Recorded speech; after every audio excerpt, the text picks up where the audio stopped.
Hello. Welcome, welcome. Good afternoon, good afternoon, good afternoon. How you doing? Welcome to Empower Hour with me, Claire Turner, your guide for the hour. So, it seemed pertinent as we approach the silly season to just have a little bit of a focus on stress. Because I tend to find that around Christmas, people fall into two camps. There are people who just can give monkeys and they're totally organised, or they just don't care and everything's fine. And then there are other people who are stressed out of their mind because they're having to do everything. They've got the whole family coming. They're not ready. They're too busy. They're trying to juggle all sorts of shit all at once. It just gets a bit stressful. And in actual fact, stress can strike at any time of the year. Stress is not just for Christmas.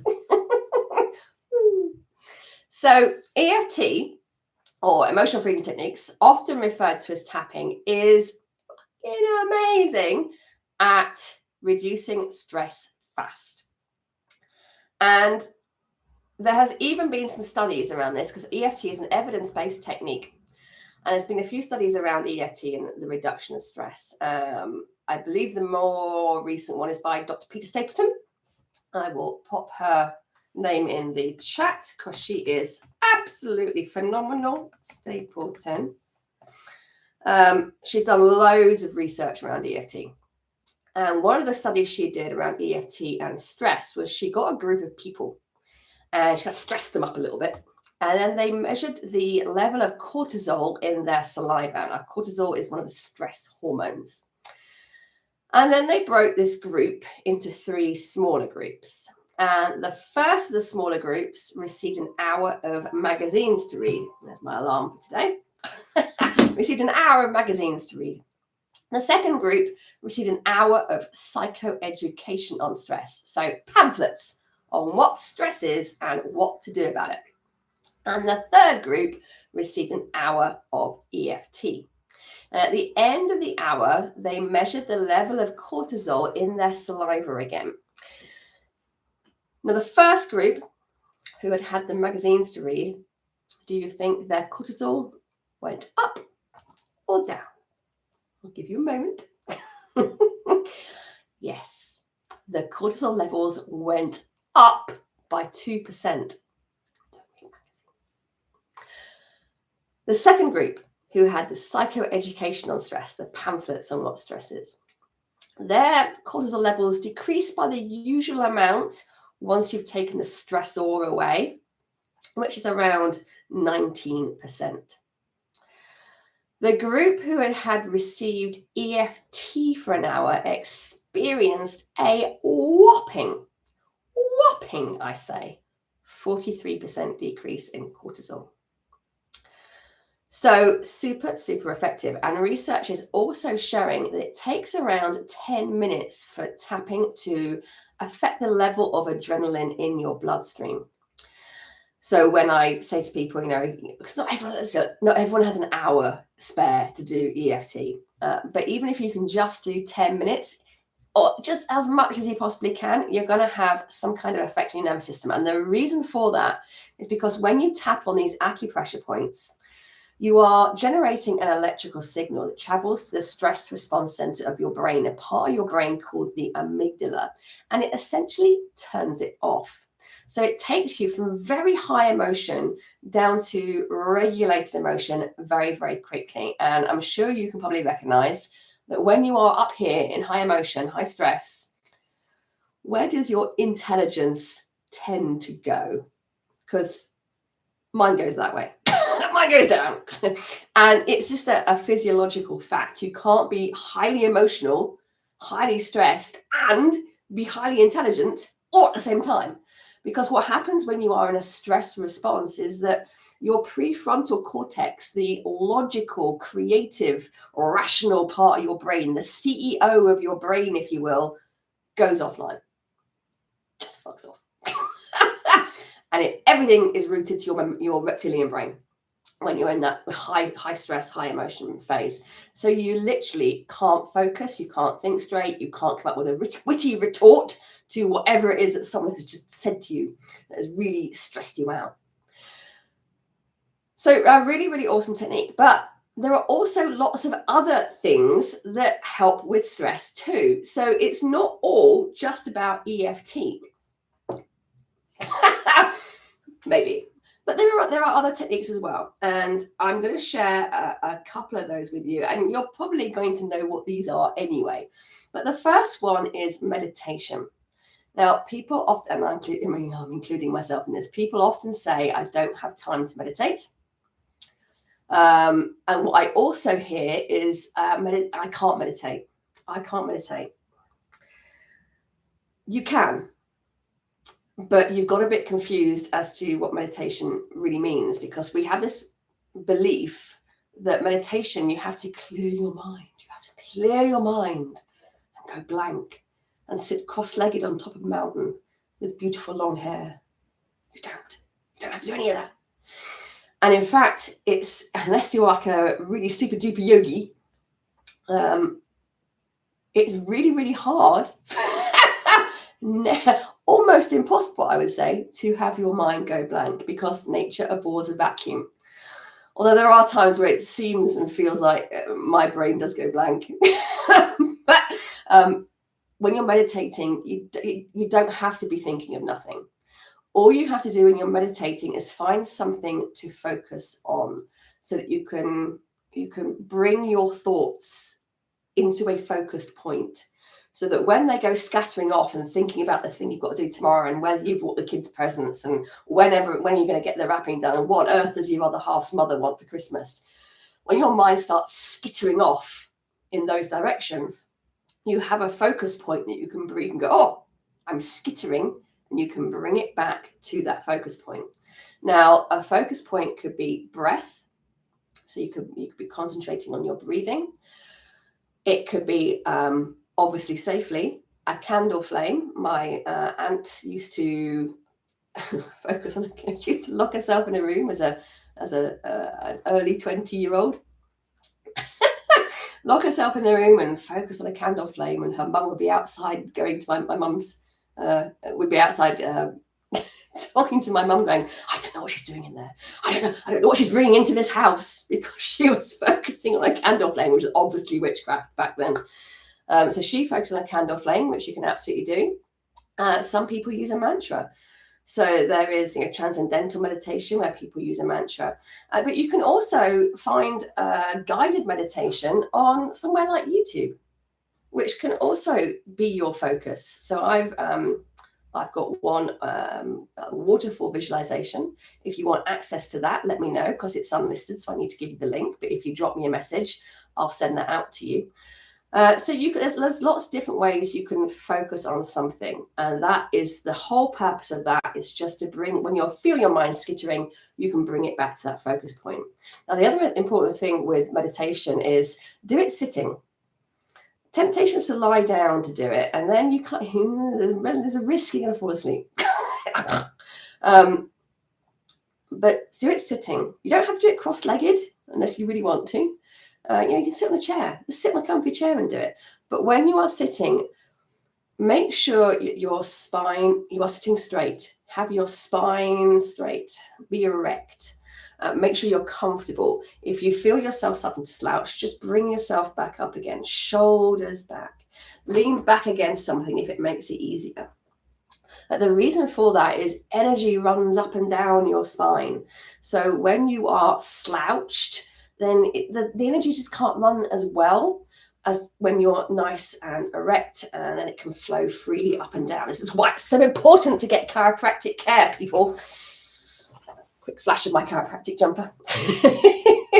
So just bear those in mind when you're meditating. And there was a great quote. I can't remember. It was a Confucius or someone like that. Someone who sounds very wise. And the quote was, "I meditate every day for an hour, unless I'm really, really busy, and then I'll meditate for 2." The temptation is when you are busy just to keep going, and not break and not give yourself a pause. And it just keeps ramping up your stress response. Actually, just stepping away, meditating for 10 or 15 minutes. It doesn't have to be an hour, but just meditate, just stopping, just being still for a moment. And meditation doesn't have to be sat down omming to yourself. You can meditate when you're out walking. You can meditate sitting in the garden, watching the birds, drinking a cup of coffee, although I'm not sure I'd sit in the garden this time of year. But I get the same effect when I go out for a walk as I do when I meditate. All my ideas come because I've kind of gone offline. I've allowed myself to go offline, and I'll always make time for that. And there are times when I think I can't do it because I'm too busy. And as soon as I think that phrase to myself, I know I absolutely have to step away. Even if it's just for 10 minutes, I have to just step away, give myself a moment, breathe, and then carry on. Now, breathe segues neatly into the next thing you can do in terms of feeling very stressed is you can breathe into it. So when you are stressed or when you are anxious, just take a moment. Instead of fighting it, instead of trying to push it down or ignore it, just take a moment and focus in on your body. Focus in on where that stress or anxiety is living. Find the part of your body where it feels the most intense. Now, for me, I tend to get a knotting in my solar plexus, that bit kind of between my boobs, unless I'm wearing a bra, and then that's much lower down. I'm not wearing a bra, but it's much lower down. that kind of bit in the middle of my chest. And I'll get a knotting there, so I know when I'm getting stressed and anxious. And what I want you to do is find out where it is for you in your body and focus in on it and start directing your in-breath into it. So you're breathing in and directing that breath into the area of your body where you feel the stress and anxiety, and then just breathing out and releasing it. And as you're breathing into that stress in your body, I'm going to invite you to welcome it. Oh, it sounds bonkers, I know, but we don't like feeling stress and anxiety, or do we? I'll come on to that in a moment. But because it's not a nice sensation, and we've put that context around it, we tend to resist it. We tend to try not to feel it. We tend to try and distract ourselves or dissociate from it. And what you resist persists. So what I'm going to invite you to do is really hone in on it in your physical body, in your energetic body. Really hone in on it. Breathe into it and welcome it and say, hi, welcome. Thank you for coming up. Send it gratitude. Thank you for showing me that I'm feeling a bit anxious or stressed about something. Thank you for coming up so that I can just take a moment and start to heal you. I'm really, really grateful. Thank you for this opportunity. Thank you for showing me something that is a trigger for me so that I can start to heal that. And breathe all that into it. And you'll notice that it might peak, the intensity might go up a little bit as you start to focus it on it. It might get bigger, and that's when most people stop because they're like, it's getting bigger. Keep going, keep breathing into it, keep sending it the love, gratitude, keep welcoming it, let it be there, accept it, accept that it's there because it is there. And by giving it that acceptance, by giving it that welcome and that allowance to be there, and the gratitude for being there, for that opportunity to show you where you can heal, you're no longer resisting it. You're allowing yourself to feel it. And because you're allowing yourself to feel it, it's going to start going. It's going to start to release from your body. But don't take my word for it. Try it for yourself. Now, when I just said a moment ago, we don't enjoy anxiety or stress.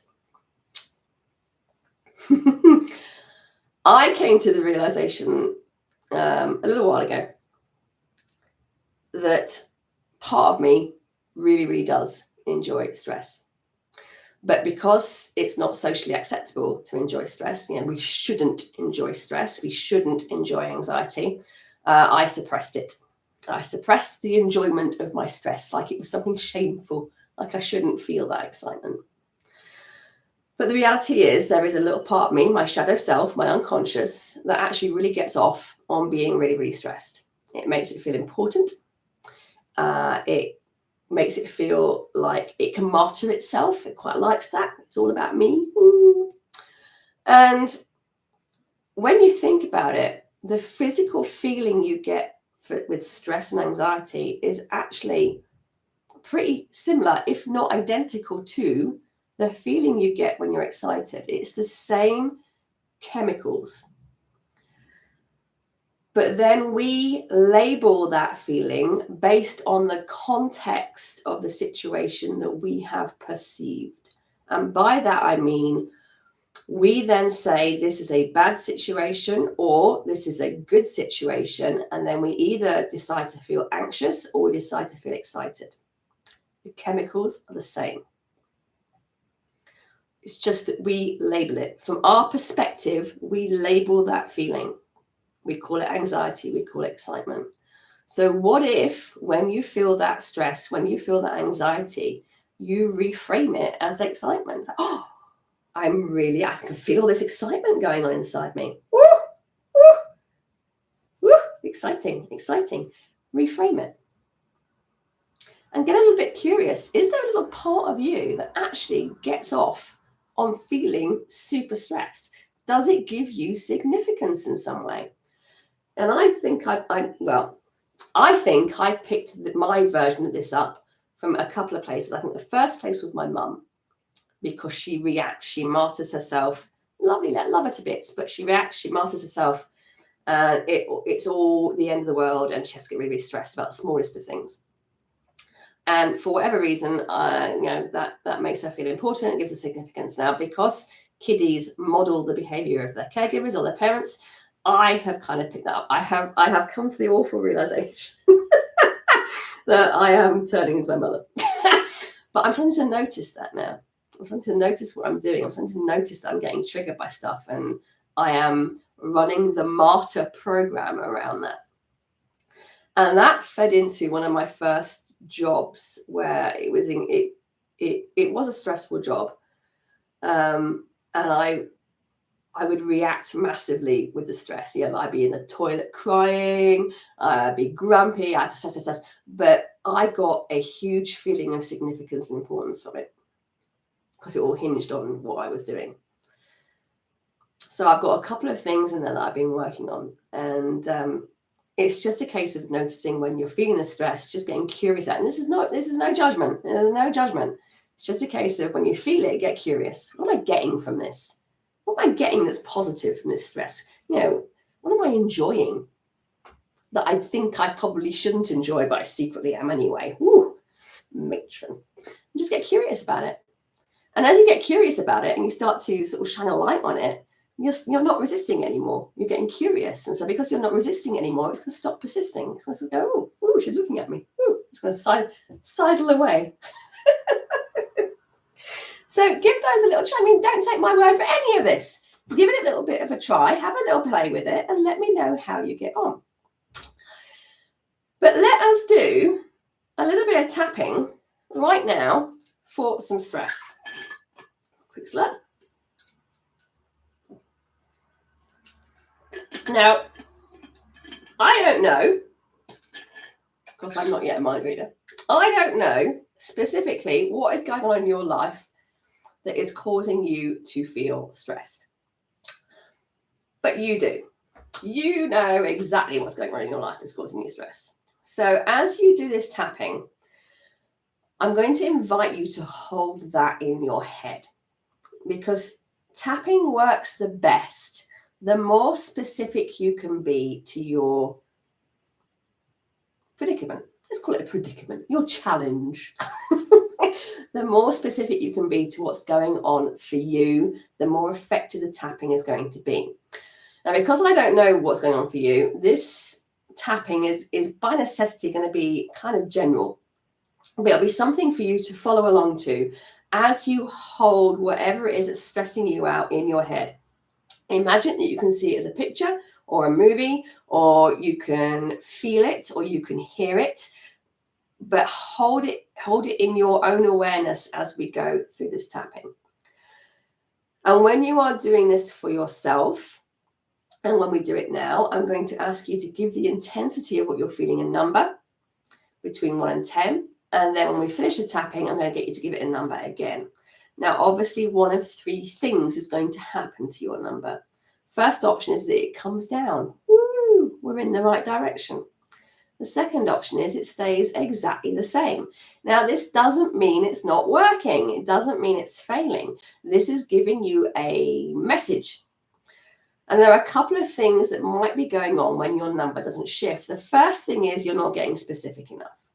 And when I say specific, a general tap would be, even though I feel really stressed, I deeply and completely accept myself. That's great. Stressed about what?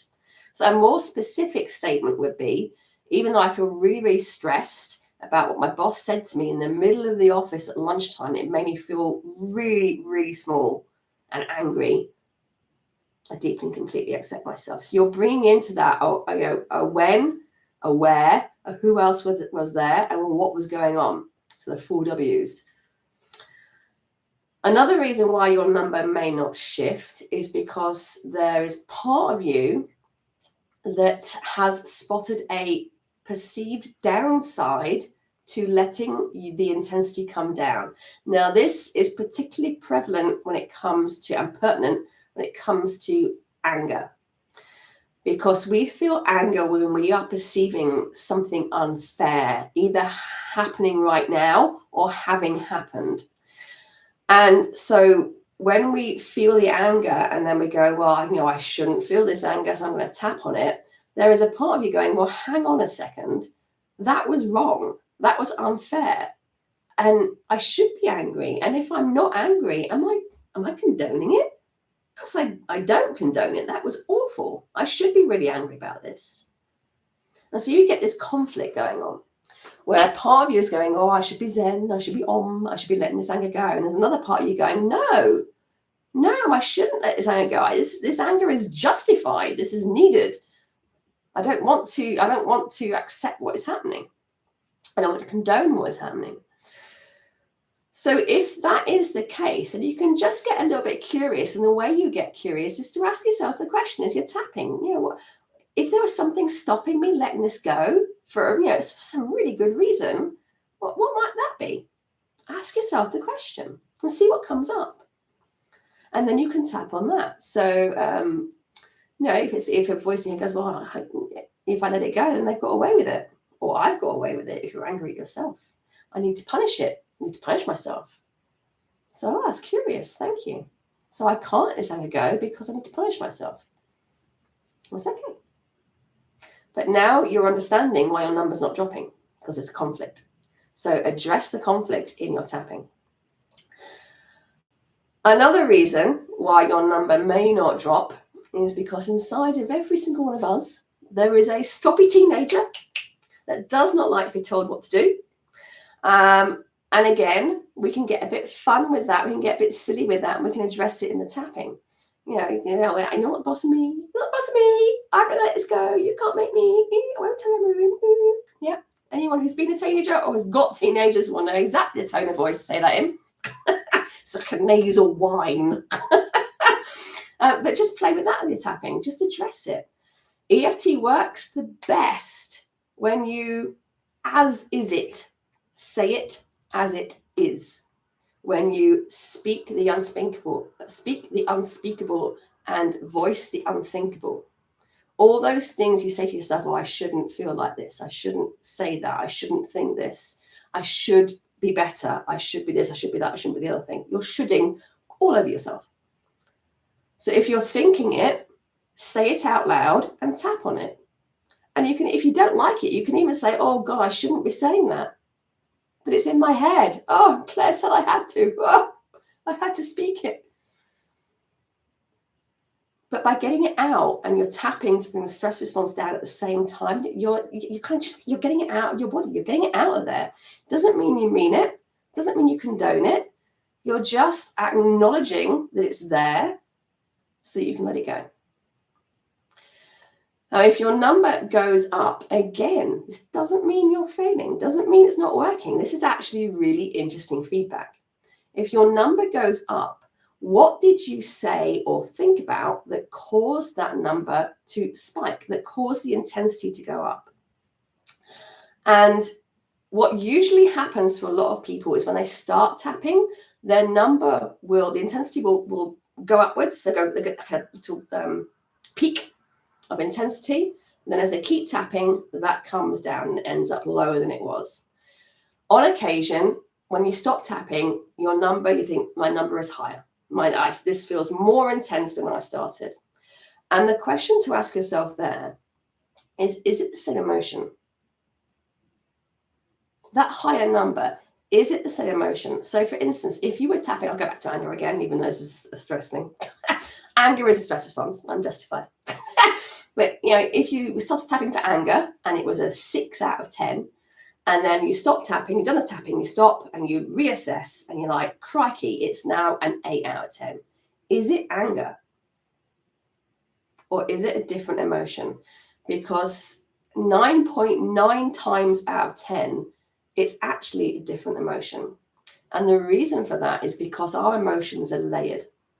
And we paper over the more painful or kind of weak feeling emotions with emotions that feel more powerful. And anger is a really good one for this, because we tend to layer over with anger stuff like hurt, shame, guilt.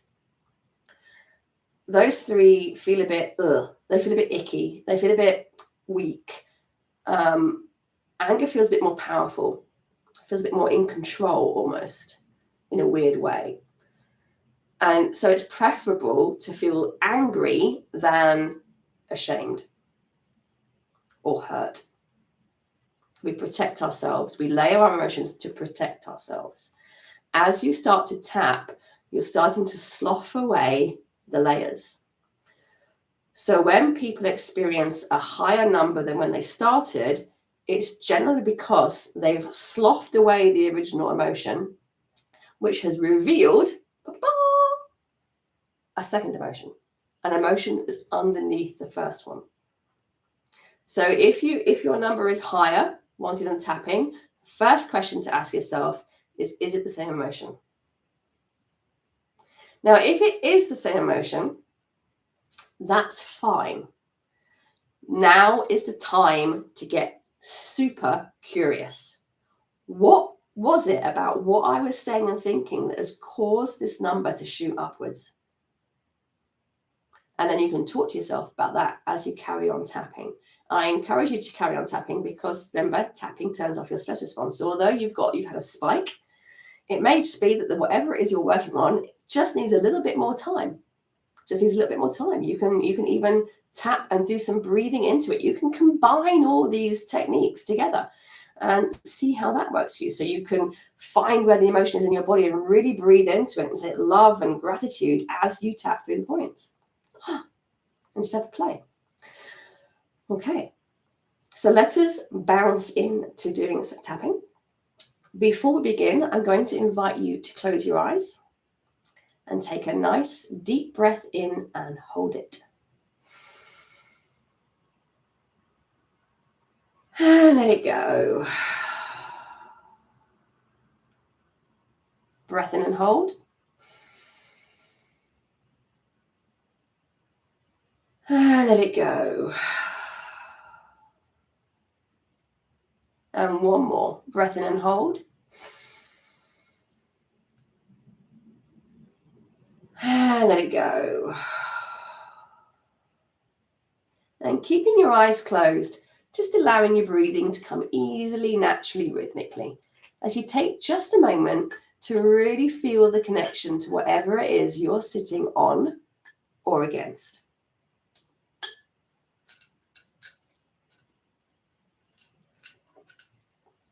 Just allowing any outside noises or sounds to just help you to relax even more.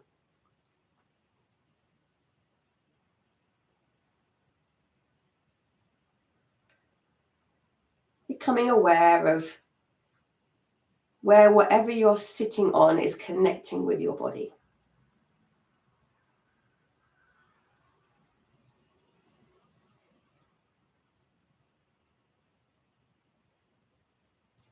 And as you allow yourself to sink into that feeling just a little bit more now, I'd like you to bring to mind something that you are feeling stressed about. Maybe it's an event, or maybe it's a person. Maybe it's a bit of both. Maybe it's something that's happened in the past. Or maybe it's something coming up in the future.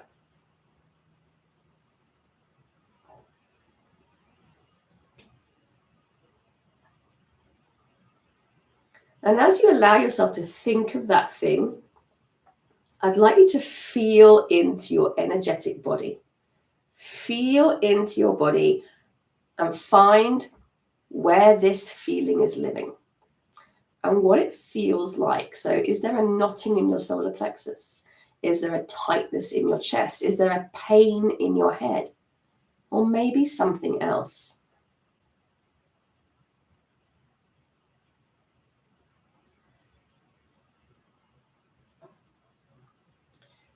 And as you feel into that, just allow yourself to hear whatever it is your little inner voice is saying.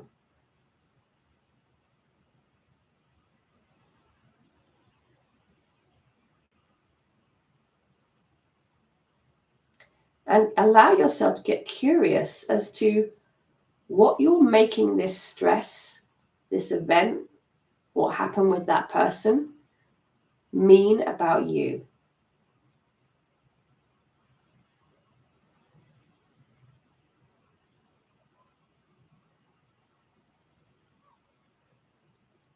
What is it making you believe about you?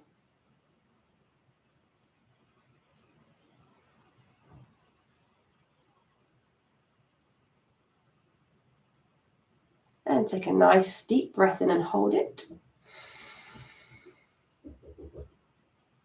And let it go. And when you're ready, open your eyes. Thank you for your very quiet greeting, Claire. Jenny. Okay. And I'd like you to give yourself a number. 1 to 10 represents the intensity of whatever it is you're feeling in your body. Where 10 is really high and 1 is like, I'm okay. And then we're going to start with tapping on the side of the hand. You're going to repeat after me. Remember, as you do this, you're going to hold in your mind, in your body, whatever it is that is causing you to feel this way. Even though I am really feeling this stress in my body, it is right there. And I choose to accept myself anyway. Even though I'm really feeling this stress. It is really uncomfortable. It's almost a bit panicky.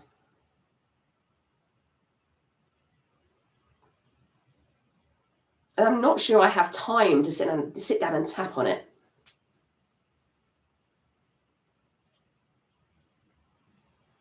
I choose to accept myself anyway. Even though I'm feeling all this stress in my body, it is right there. It feels like that.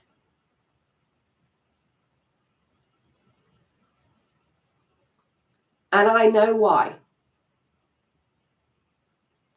That thing that happened, that thing I think is going to happen, that person who happened,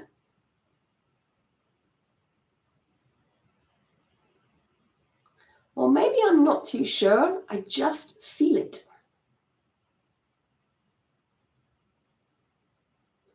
And either way, I choose to accept myself anyway. And coming up to your eyebrow. I'm really feeling this. It's right there in my body. It feels really tight and knotty. Or maybe it feels like a bloody great butterfly.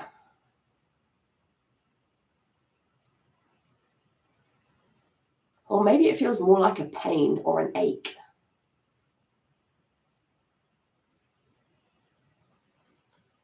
And it is right there. And it needs to be there. I need to be stressed right now.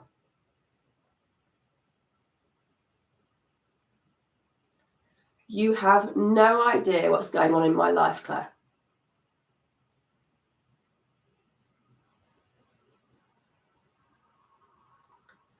I need to be this stressed.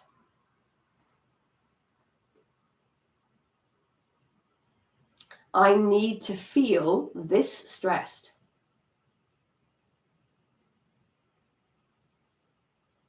And then just tell me out loud why you need to be this stressed. Why do you need to feel this stress? Tell me out loud. Tell me the story of why you need to be this stressed. Say, well, Claire, I need to be this stressed because. And tell me all about it. Really take this opportunity. Just vent at me. And if you're not too sure, make it up. It's absolutely fine. Tell me why you need to be stressed. Maybe you feel that if you're stressed enough, you'll be sharp, you'll be on your game. Or maybe something else. But tell me out loud right now, as we tap through these points, why you need to be this stressed. And if you think, well, I don't need to be, okay, but you are. So why might that be? Why might part of you need to be this stressed?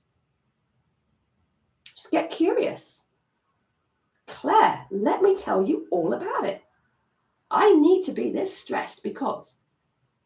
And tell me again why you need to be this stressed. Without judgment. It's okay.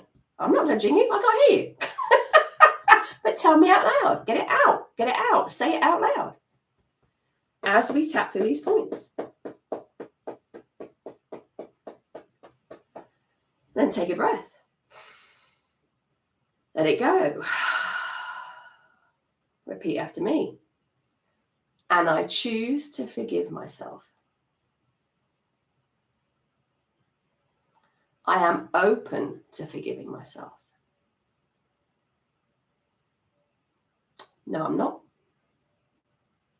Yes, I am. No, I'm not sure. I don't really want to feel this stressed. I don't really like the idea that part of me needs to.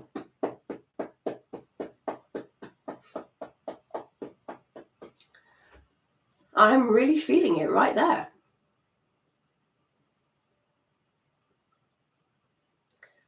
Because of that thing that happened.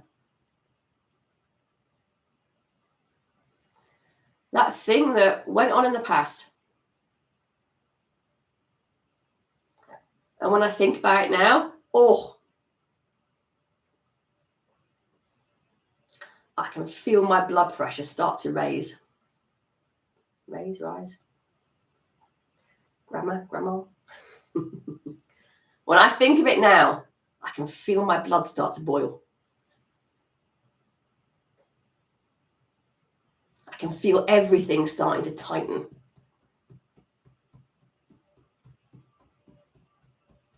And I should be stressed about it. Or maybe it's that thing coming up in the future. That event on the horizon. and it is really stressing me out. And it should do. I absolutely should be stressed about this. I would be an idiot to not be stressed about it.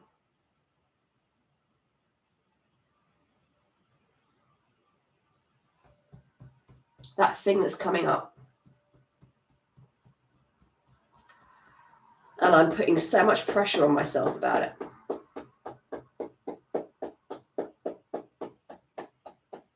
And I should do. That thing that's coming up. I'm stressed because I don't know what's going to happen. I'm stressed because there's a lot of uncertainty.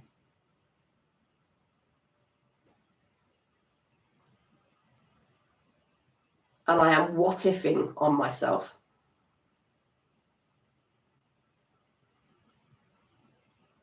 And I'm open to forgiving myself. And maybe someone else is the cause of my stress.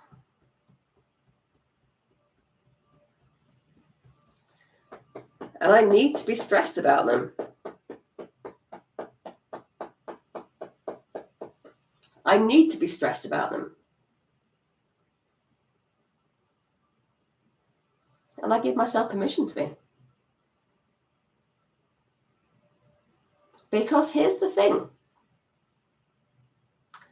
I'm allowed to feel stressed. I am allowed to feel stressed.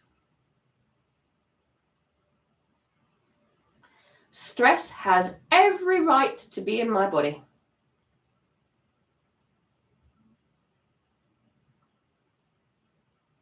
I give it permission to be there.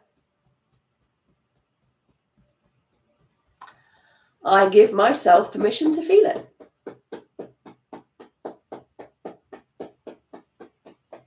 I also give myself permission to let it go. But only if I want to.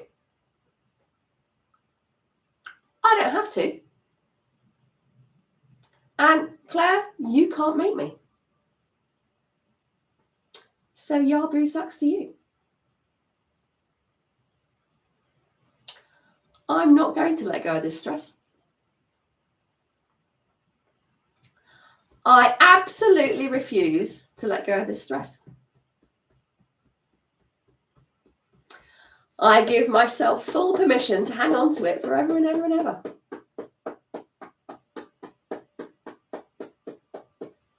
Maybe. It is an option that is available to me. The stress police won't come and arrest me if I let go of it.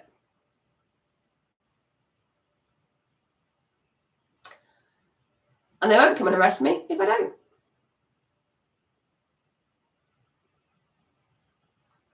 I give myself permission.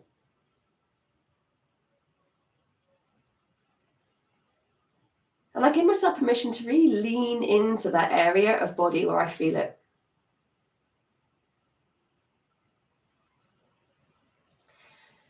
And then just as we keep tapping, just allow yourself to breathe into that part of your body. And imagine breathing in this beautiful white light into that part of your body. Let it go. We'll do a few more of those. Breathing in that beautiful white light. Bathing the air of your body in it and letting it go. Again, breathing in that white light. Focusing it on that area of your body. And letting it go. One more for luck. Breathing in. Holding it for a moment, holding it in that white light, and then letting it go. Beautiful. Repeating after me. When I feel like this,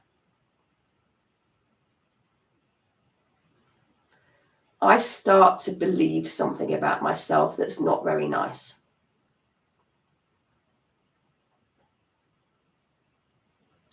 When I feel this way, I make it mean something about me that's not very nice.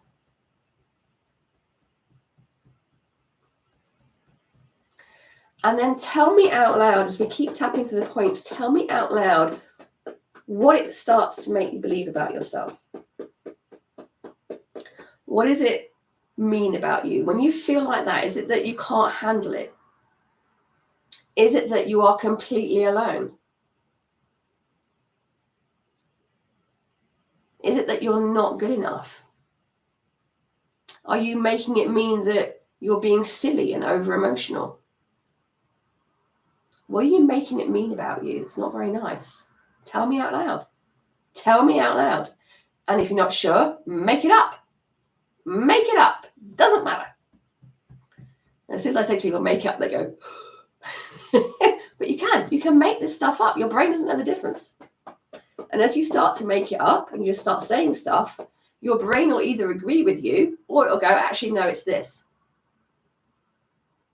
So if you're not sure what you're making it mean, just make some shit up. When I feel like this, Claire, I believe that and tell me what you believe about yourself. I'm not good enough. I'm not worthy. I'm not listened to. I'm not valued or valuable. That I'm unsupported. Tell me what it means about you.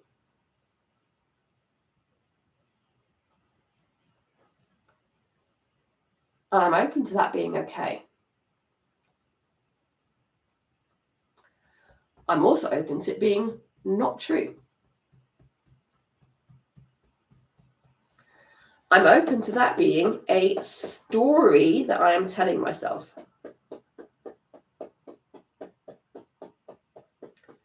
And I have simply been programmed by someone else at another time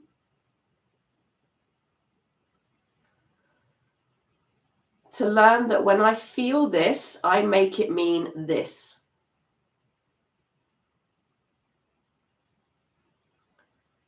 When I feel stressed, I make it mean this.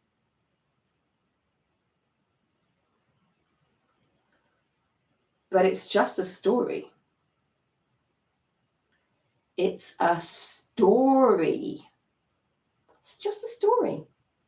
I'm telling myself this story. It's just a story. It's just a story. And I'm okay. I give myself permission to be okay. Whether I let this stress go or not.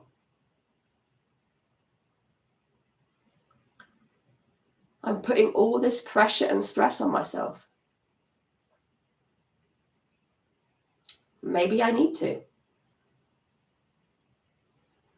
But I'm just going to get curious for a moment. Is it really helping me? Or am I just following a program? Am I just following a pattern? Do I actually need to feel this stressed? Is it going to matter in 100 years' time?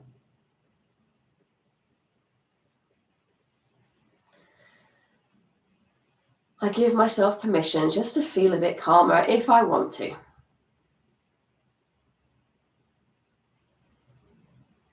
I give myself permission to feel a bit more focused if I want to.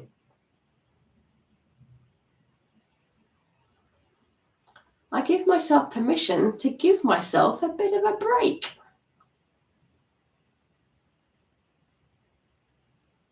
But only if I want to.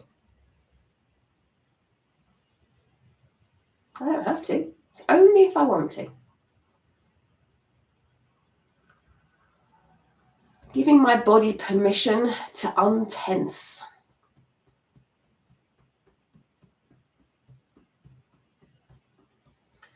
Giving my lungs permission to breathe deeply.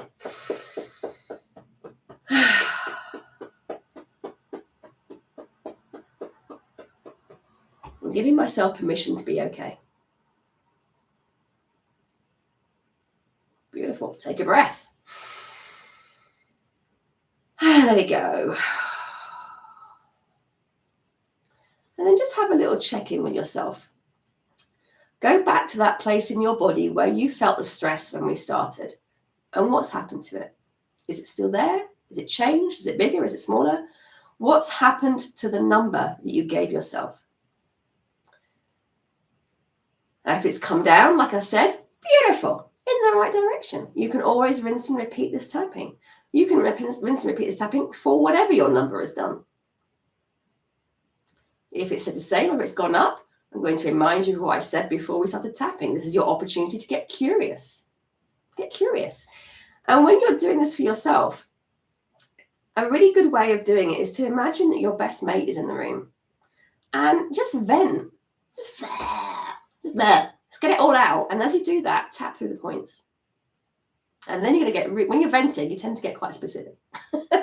Or if you like journaling, you can journal this out and then read it back to yourself out loud as you tap through the points.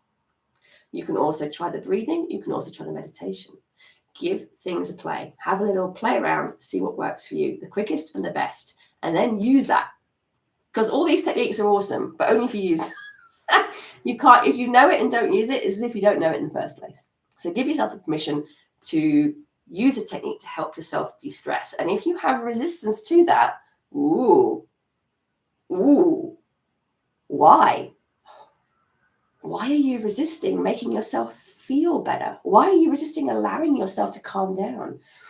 What might part of you really be enjoying about this stress? Get curious, because then that is what you tap on. It's all good fun, awesome stuff. So before we finish up, there's something else I just want to have a little chat to you about in terms of stress. Because the reason we feel stressed is because we are looking at where we are now. And we are comparing it to where we think we want to be. This thing over here, so if I just move around a bit, this is where we think we want to be. This is where we are right now. There is distance between them. And we are telling ourselves that because we're not experiencing this, what we want right now, something's wrong. We should try harder. We should be stressed. We should, we're working harder. Something's wrong. We should be here and we're not, we're here. And there's distance and there's time put in the gap as a result. And that causes the stress. That causes the tension. That causes the conflict. Think of it as a rubber band. And you're stretching a rubber band and you're here, and where you think you want to be is here. And there's always tension and stretch between the two. And the way you release the tension is to bring them closer together. As you bring them closer together, the rubber band relaxes. I don't think I've got a rubber band on here. What is that? It's as if I prepared earlier. Watch it break now. So this is a rubber band. This is where you are right now. This is where you think you want to be. And you've put in time and space in between the two. There's tension. If that suddenly flinks off my finger, I'm going to really hurt myself. There's tension there. It's tight. But if I start to bring my thumbs together, it relaxes. Tension goes. You're feeling stressed because you're telling yourself where you are right now is wrong. You should be somewhere else. You should be over here. But you're not. This over here doesn't exist. Future doesn't exist. So you're stressing yourself out with your own imagination. Oh, we're clever, aren't we? We're so clever. Fucking geniuses. We stress ourselves out through our own imagination, through what we tell ourselves. We create a problem with our own mind, which we then get stressed about, and then we try and solve it with the same mind that created the problem in the first place. The reality is you are where you are right now, and you can't be anywhere else because nowhere else exists. The past doesn't exist, the future doesn't exist. All we've got is right now. And where you are right now is exactly where you are right now.